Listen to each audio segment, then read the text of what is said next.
참 좋으신 우리 주 예수 그리스도의 보호하심이 우리 모든 성도님들과 그 가정에 함께 하시기를 간절히 기도드립니다. 오늘 말씀은 느헤미야 4장 7절에서 9절에 있는 말씀입니다. 산발락과 도비아와 아라비아 사람들과 암몬 사람들과 아스돗 사람들이 예루살렘 성이 중수되어 그 허물어진 틈이 메꾸어져 간다함을 듣고 심히 분노하여 다 함께 깨하기를 예루살렘으로 가서 치고 그곳을 요란하게 하자 하기로 우리가 우리 하나님께 기도하며 그들로 말미암아 파수꾼을 두어 주야로 방비하는데. 느헤미야서는 구약 성경의 마지막 책인 그 말라기 성경과 동시대, 그러니까 구약 성경의 마지막 책입니다. 예수님의 초림을 앞두고 그리고 바벨론과 페르시아로부터 포로된 그 사람들이 무너진 성벽과 성전을 회복하기 위하여 수고하고 애쓰는 그 삶의 모습이 드러나 있습니다. 그들이 연합하여 힘을 다하여 일을 진행하면 할수록 대적들은, 방해꾼들은 계속 일어납니다. 하나님의 일을 하는데 왜 이렇게 힘들까? 느헤미야서를 보면 좀 답답한 모습들이 계속 다가오는 모습을 보게 되는데요. 느헤미야와 예루살렘의 어떤 위기가 있다면 특별히 오늘 말씀을 통하여 살펴보게 되는 그들이 마음을 합하여 성벽 공사를 할 때에 네 가지 큰 위기가 일어나는데 그것은 대적들이 계속 늘어난다는 것이고요. 두 번째는 이 대적들이 연합하여 이스라엘 백성들을 무력으로 공격한다는 것이고, 그러므로 말미암아 백성들은 낙심할 뿐 아니라 두려움이 가득해지는 그런 모습들이 오늘 느헤미야 4장에 나타나 있습니다. 특별히 이스라엘 백성들을 향하여 대적들은 인신공격을 합니다. 그러니까 심리전을 하는 것이죠. 사람들에게 가장 큰 어떤 그 두려움은 이 심리적인 불안이라고 생각을 하게 되는데요. 너희들을 우리가 어떻게든 할 수 있다. 여기에 보면 말씀을 보면 2절에 스스로 경고케 하려는가, 제사를 드리려는가, 하루의 일을 마치려는가, 불탄 돌을 흙무더기에서 다시 일으키려 하는가. 3절에 보면 여우가 올라가도 곧 무너질 그런 성벽을 너희들이 쓸데없는 짓을 하고 있구나. 그러니까 자기들의 백성들의 노력을 무력화시키는 이 대적들의 모습을 보게 됩니다. 심리전입니다.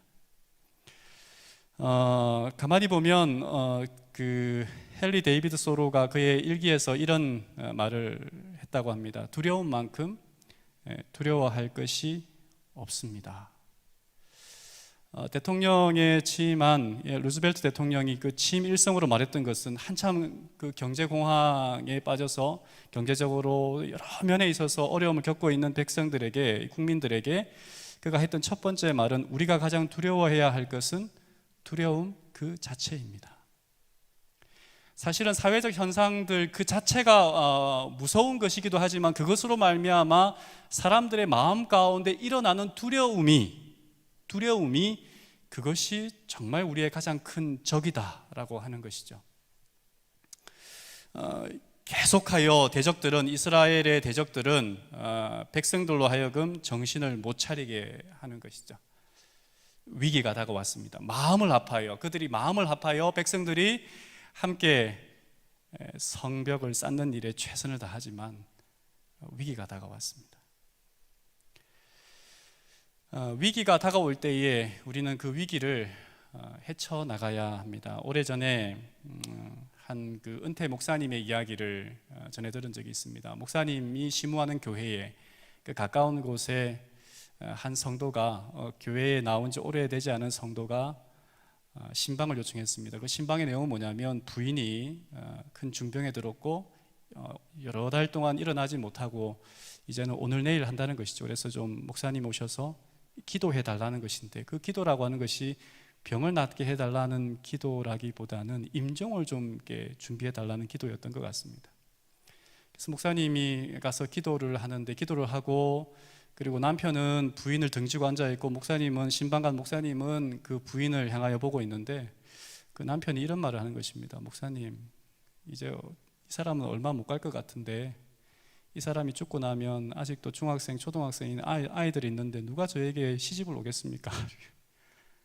그랬더니 그 말을 하는데 그 오랫동안 와병 중에 있는 부인의 눈빛이 살아나더라는 것이죠. 목사님이 선생님 지금 그런 말을 하실 때가 아니고, 그랬더니 남편이 이 사람 정신없어요.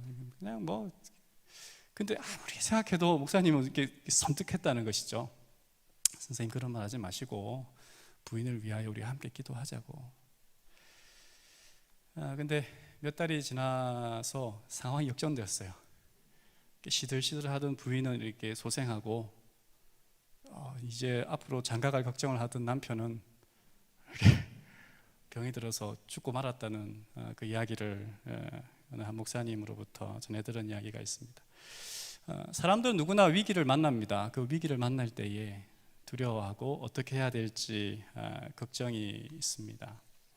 근데 이 느헤미야는 피부로 느낄 정도로 다가온 네 가지 위기 앞에 그가 첫 번째 그 위기를 극복하는 대응책으로 낸 것은 뭐냐면 4절에 있는 말씀, 우리 하나님이여 들으시옵소서.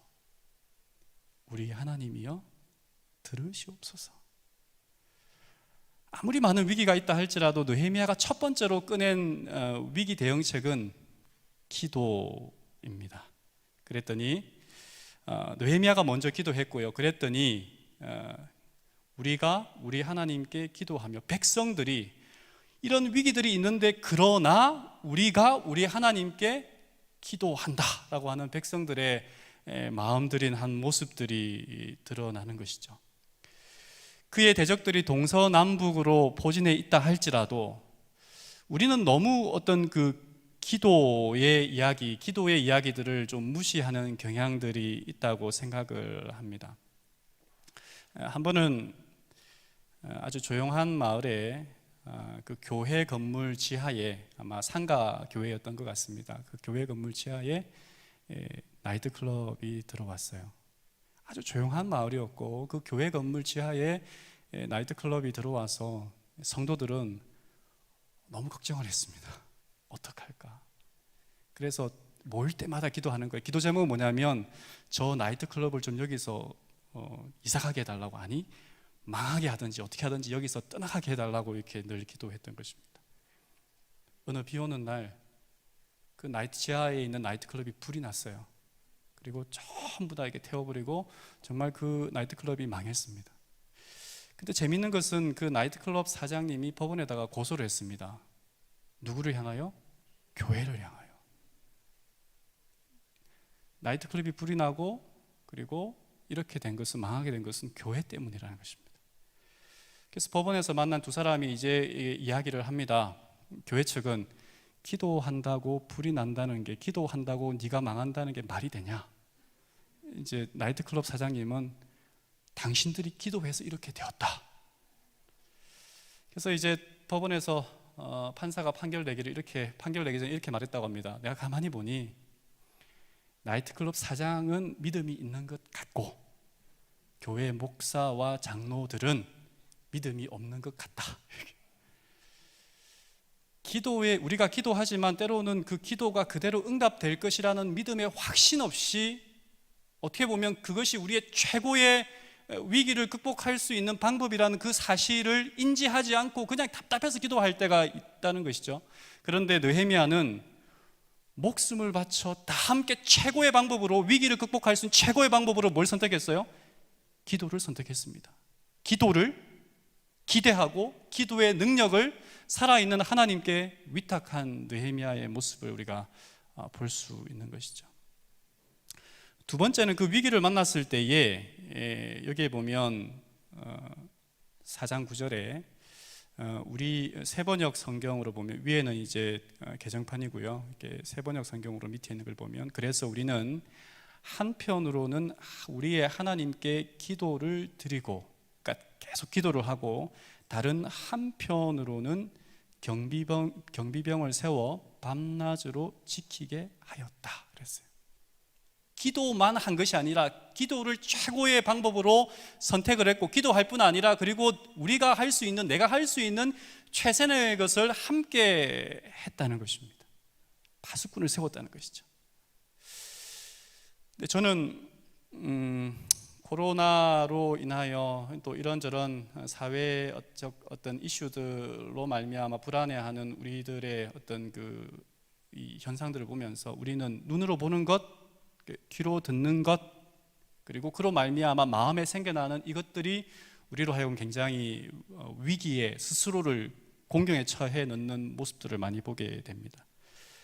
그래서 여러분, 우리는 눈에 파수꾼을 세워야 한다고 생각합니다. 아무 것이나 보아야 하는 것이 아니라 우리가 가려서 보아야 하고, 가려서 들어야 하고, 그리고 우리의 마음을 잘 이렇게 경비병을 세워서 함부로 우리의 마음을 함부로 들었다 놨다 하지 않도록 해야 된다는 것이죠. 근데 무조건 이렇게 우리의 눈과 귀와 마음을 이렇게 닫아버린다고 해서 이 모든 것들이 해결되는 것은 아닌 것 같습니다. 그 그리스 신화의 사이렌, 우리가 사이렌 울린다, 사이렌 이 말 있죠. 이 사이렌 요정에 대한 이야기가 있습니다. 이 사이렌 요정은 지중해 어느 바다에서 아름다운 음악으로 사람들을 유인해서 지나가던 배들을 이렇게 암초에 부딪히게 해서 그 배를 이렇게 바다의 풍랑에 만나서 산산조각 나게 하고 사람들 죽게 하는 아주 못된 요정이었던 것 같아요. 그 이야기를 들은 한 번은 이 오디세우스, 그러니까 율리시즈가 선원들과 함께 그 배를 이렇게 탐험하기로 이제 지나가기로 결정하는데, 자기는 이 밧줄에 묶어서 이게 돛대에 딱 묶어서 움직이지 못하게 하고, 선원들은 귀에 밀랍을 이렇게 밀봉을 해서 아무 소리도 듣지 못하게 하는 것입니다. 드디어 이 사이렌 요정이 있는 곳에 가까이 왔을 때에 그 아름다운 음악 소리에 자기는 계속 이렇게 저쪽으로 가자, 저쪽으로, 자기도 모르게 분명히 그냥 가야 되는데 계속 사이렌 요정의 유혹에 배를 가자고 하는데, 선원들은 이렇게 듣지 못하니까 그냥 지나가는 것이죠. 길을 막았으니까. 근데 최초로 지나간 이 사람이기는 한데, 이 사람이 그 사이렌 요정의 음악 소리를 듣고 계속 환청이 들리는 거예요. 그 다음에 또 한 사람이 여기를 지나가는데, 그 사람은 뭐냐면 하프를 잘 연주를 하는 오르페우스라고 하는 사람입니다. 이 사람도 똑같이 이렇게 가는데, 이 사람은 뭐 선원들의 길을 막는 것도 아니고 자기를 묶어 놓는 것도 아니었어요. 근데 그 사이렌 요정이 있는 그 지중해 한 곳을 지나갈 때에 선원들이 그 음악에 끌려서 자기도 모르게 이렇게 그쪽으로 가는 것입니다. 계속 가다 보면 암초에 걸려서 이제 풍랑을 만나고 산산조각 나는 것이죠. 근데 그 사이렌 요정의 이끌림의 유혹에 다 갔을 때에 이 오르페우스가 뭘 연주하냐면 하프를 연주하는데, 사이렌 요정의 음악 소리보다 더 아름다운 하프를 연주하게 된 것이죠. 이 세상에 수많은 위기의 소리를 우리가 듣지 않을 수는 없습니다. 그렇지만 우리는 뭐 할 수 있냐면, 그것보다 더 강력하고, 그것보다 더 안전하고, 그것보다 더 우리의 마음을 충분히 채워줄 수 있는 하나님의 말씀을 듣고 보고 그것을 마음에 심을 때에 이 위기를 잘 극복할 수 있지 않을까 하는 생각을 해보는 것이죠. 무엇을 듣고 무엇을 보고 무엇으로 우리의 마음을 채우느냐에 따라서 얼마든지 우리의 생각과 우리의 행동은 달라질 수 있다고 생각합니다. 근데 외부적인 문제만 있었으면 참 좋겠는데, 느헤미야 5장을 보면 이 또 다른 문제들이 발생을 했습니다. 외부적인 문제뿐 아니라 내부적으로 또 문제가 있었어요. 그것은 뭐냐면 이 양식, 이 먹을 것이 5장 2절에 보면 이 먹을 것의 문제고, 이 3절에 보니까 이 부동산의 문제입니다. 그러니까 흉년이 들어서 먹고 살 것이 없으니까 먹을 것을 위하여 밭과 포도원을 전당 잡히고 혹시 얻습니다. 그리고 4절에 보니까 이 세금인데, 과도한 세금으로 말미암아 빚을 내어서 세금을 내는 사회가 되었습니다. 그러니까 빚을 내어서 세금을 내야 하는 사회는 비정상 사회이고요. 그리고 5절에 보니까 그 빚을 또 다른 어떤 여러 가지 빚 가운데에 그 빚을 빌렸다가 쪼달리다 보니까 결국은 이 최후의 선택으로 자녀들을 파는 것입니다. 그러니까 외부적으로는 대적자들의 공격을 받고, 내부로는 이 여러 가지 경제적으로 또 여러 가지 어려움들이 있는 모습을 보게 됩니다. 어느 사회든지 이런 부분에 대하여 우리 동일하게 어떤 주제는 다를지라도 내 외부적으로 겪는 어려움은 똑같은 것 같아요.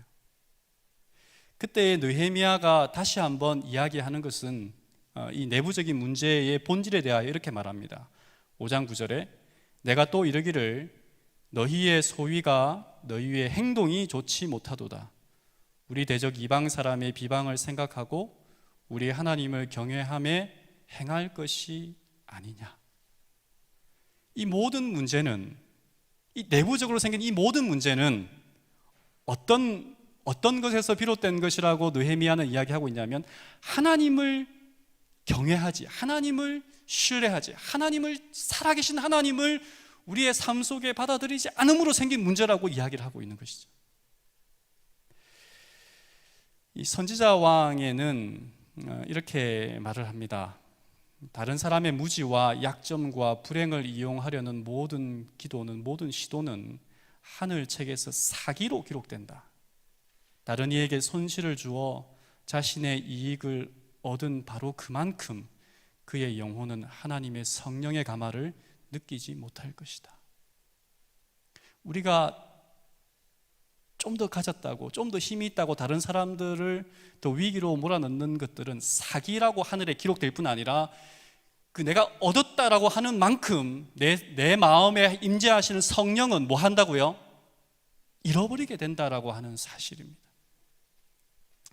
그래서 여러분, 우리가 살피고 있는 오늘 말씀을 보면 이 4장은 외부로부터의 어떤 위협, 그리고 5장은 내부로부터의 발생하는 문제의 어려움을 겪고 있습니다. 이때에 느헤미야가 제시하는 이 어떻게 보면 이 해결책이라고 할까요? 이전 총독들은 백성에게 토색하여 양식과 포도주와 또 은 40세겔을 취하였고 그 종자들도 백성을 압제하였으나 나는 하나님을 경외함으로 이같이 행치 아니하고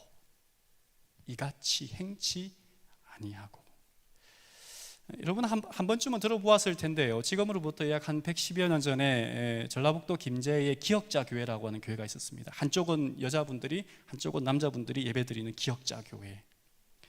근데 그 교회의 주인은 누구냐면 이 조덕삼씨라고 하는 그 어떤 말들을 이렇게 키우고 그다음에 그 말들을 가지고 사업하는 조덕삼씨였는데, 이분이 이 선교사에게 복음을 전해 듣고 이제 그 자기 집에서 교회를 시작합니다. 근데 함께 시작을 하다가 이제 장로를 세워야 하는데 두 사람을 놓고 그 교회에서 이 장로를 이제 피택하게 되는 이야기입니다. 그 집안의 마부인 이자익과 주인인 조덕삼 두 사람이 이 장로 선출에 올라갔고 두 사람 중에 한 사람만 되는 거예요. 선거를 했는데 사람들은 누구를 선택했냐면 그 집안의 주인인 조덕삼 씨를 선택하지 아니하고 마부인 이자익 씨를 장로로 선택합니다. 이자익 씨 고향은 경상남도 남해, 그리고 마부, 그 집안의 일꾼. 조덕삼 씨는 전라북도, 그리고 이 사람은 주인. 지금으로부터 110여 년 전에 그때의 신분 차이가 확연하게 드러나 있는 이때에 싸늘해졌겠죠. 주인이 아닌 그 집안의 하인이 장로로 선출된 것에 대하여 그 교회는 순간 싸늘해졌을 것입니다. 그때에 조덕삼 씨가 이렇게 말을 했다고 합니다. 우리 금산교회의 교인들은 오늘 참으로 훌륭한 일을 해냈습니다. 저희 집에서 일하는 이자익 영수는 저보다 신앙의 열의가 대단합니다. 당선될 분이 당선된 것입니다. 참으로 감사합니다. 무엇이 하나님의 뜻일까? 하나님이 원하는 것이 무엇일까? 지금 이 시간 하나님께서 나에게 바라는 것이 무엇인가? 하나님의 사람이라면, 하나님을 믿는 사람이라면 우리는 무엇을 더 생각해야 되는데요? 하나님을 먼저 생각해야 되는데 우리는 늘 우리 자신을, 우리의 생각을 늘 바라보는 모습을 보게 됩니다. 그래서 여러분, 누가복음에 있는 이 말씀, 오직 예수만 보이더라. 하나님을 믿지 않는 불신앙은 어떤 문제를 크게 만들지만, 그러나 하나님을 바라보는 신앙은 주님을 더 크게 보이기 때문에 그 문제 앞에서 물론 두려움을 가질 수 있지만 그것 때문에 내가 죽을 만큼 두려워하지는 않는다는 것이죠. 느헤미야는 문제 앞에서 기도와 그리고 하나님을 경외하지 않는다라고 하는 문제를 이야기하면서 무엇을 이야기하냐면 우리의 어떤 믿음에 대하여 이 위기 상황에 있어서 우리의 믿음을 먼저 한번 돌아보라고 이야기를 합니다. 베르나르 베르베르의 소설 웃음이라고 하는 그 소설에 나오는 이야기입니다. 사람이 태어나서 2살 때는 똥오줌 가리는 게 자랑거리랍니다. 그리고 3살 때는 치아가 나는 것, 12살 때는 친구들이 있다는 것, 18살 때는 자동차를 운전할 수 있다는 것, 그리고 20살에는 사랑할 수 있다는 것, 그리고 35살에는 돈이 좀 있다는 것이 자랑거리랍니다. 근데 50세를 기점으로 그 자랑거리가 다시 이렇게 반복되는데 역순으로 오는 것이죠. 50세는 돈이 좀 있다는 것, 60세는 사랑할 대상이 있다는 것, 70세는 자동차를 운전할 수 있다는 것, 75세는 친구들이 남아 있다는 것, 80세는 치아가 남아 있다는 것, 85세 때는 똥오줌을 가릴 수 있다는 것이 자랑거리라고 합니다. 나이가 들수록 인간은 본질에 더 주목하게 되고 그 본질을 이루어낼 수 있다는 것이 우리의 자랑이 된다는 것이죠. 그죠? 여러분 가만히 생각해 보면 80세 이상이 되어서 예전에 어느 그 집사님이 목사님 나는 자랑할 게 너무 많은데 그 중에 내 나이가 벌써 80 중반인데 나는 지팡이 없이 또 2발로 걸을 수 있어. 이게 얼마나 큰 자랑인지 알아? 목사는 모르지. 이렇게 했던 기억이 있습니다. 어린아이들이 가만히 생각해 보면 엄마들이 자랑하는 게 뭔지 아십니까? 이가 났네. 이야, 오늘은 아무것도 잡지 않고 걸어 다니네. 뒤집었다, 걸었다, 말했다라고 하는 것이 이 본질적인 것들이었습니다. 우리가 살아갈 때에 가만히 생각해 보면 우리에게 가장 중요한 것이 뭔가? 하나님을 믿는 사람들이 가장 중요한 것이 뭔가? 내가 이 순간에도 이 어려움 속에서 나는 아직도 뭐 하고 있다? 하나님을 믿고 있고, 이 순간에도 하나님 때문에 나는 기뻐할 수 있고, 이 순간에도 나는 하나님이 계심으로 기도할 수 있으므로 나는 아직도 절망하지 않고 희망이 있다라고 말할 수 있다면 우리는 뭐 한 거예요? 괜찮은 사람들인 것입니다. 여러분 혹 경제적으로 또 건강으로 가족들 문제로 어려워하는 분들이 계십니까? 시대의 소망에 있는 이 말씀이 그럴 때 우리에게 용기를 줍니다.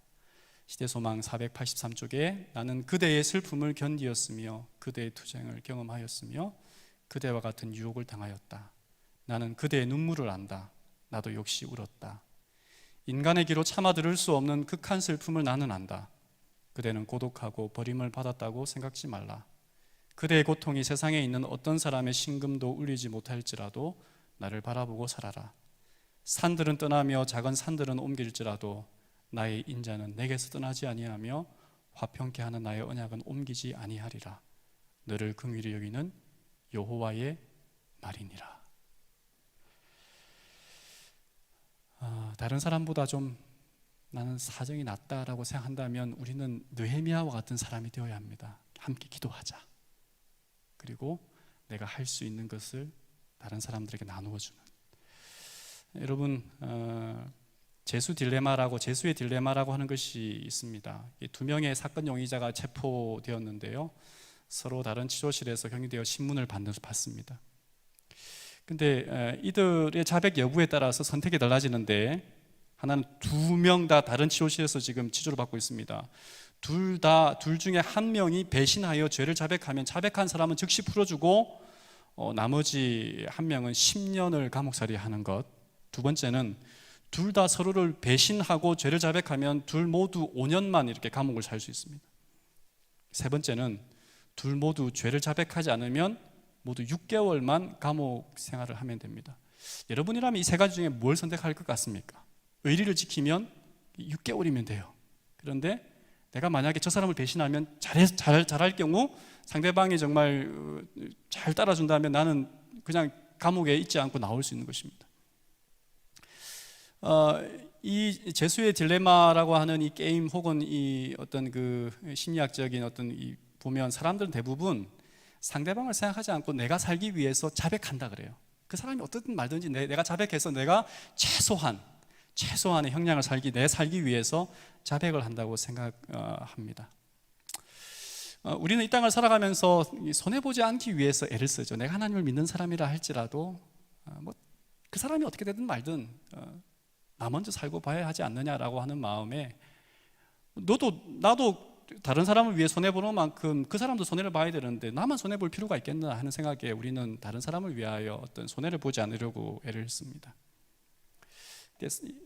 이 산상수훈에 있는 말씀인데요, 산상보훈에 있는 말씀인데 이게 보면 이런 말이 있습니다. 우리가 주는 것은 필요한 때에 종종 4배의 가치로 우리에게 되돌아온다.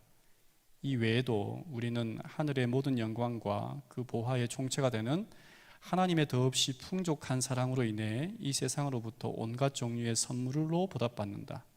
그리고 우리가 끼친 악 또한 다시 돌아온다. 정죄하고 낙심시키는 일을 거리낌 없이 해온 사람은 모두 다른 사람들을 통과하게 한 그 땅을 자신도 지나는 경험을 하게 될 것이다. 그리하여 그는 자신의 동정과 친절의 부족 때문에 그들이 어떤 일을 당했는지 알게 될 것이다. 그리하면 악이 선이 되고 저주처럼 보이는 것이 축복이 될 것이다. 이 황금률에 대한 이야기입니다. 다른 사람들을 위하여 손해를 보는 만큼, 그 사람을 위하여 내가 악을 행하지 않고 손해를 보는 만큼 하나님은 뭐 하신다고요? 대갚아 주는데 여기 보면 4배로 대갚아 준다. 어느 목사님이 이 황금률을 실천하기로 결심한 거예요. 그래서 하루는 부인이 이 황금률을 실천하기로 결심한 이 목사님이 그때 부인이 과일을 좀 사오라고 이야기를 하는 것입니다. 과일 가게에 갔습니다. 과일 가게에 갔는데 목사님이 황금률을 가만히 생각하니까 내가 과일 가게라면 어떤 과일이 지금 팔려 나갔으면 좋을까 하는 생각으로 이제 주인의 마음에서 이렇게 과일을 바라본 거예요. 그래서 이 안 팔릴 것 같은 이 조금 상해가는 과일들을 이 목사님이 골랐다고 합니다. 근데 주인이 이상하게 보는 거예요. 저 과일은 버려야 되는 건데 오늘 저녁에 그런 과일들을 사가는 겁니다. 그래서 이 과일을 사갔더니 자기는 나름 황금률을 실천했다, 다른 사람 이웃을 위하여 이렇게 실천했다고 생각하고 이렇게 돌아왔는데 부인이 난리가 난 거죠. 이런 걸 사왔냐고. 근데 이 목사님도 좀 이렇게 기분이 좀 안 좋았어요. 왜냐하면 황금률은 분명히 손해를 안 본다고 이렇게 말했는데 이게 뭔가 이렇게 손해 봤다는 생각이 드는 거예요. 근데 그 다음에 과일 가게 갔더니 그 주인이 키위 한 봉지를 더 주더랍니다.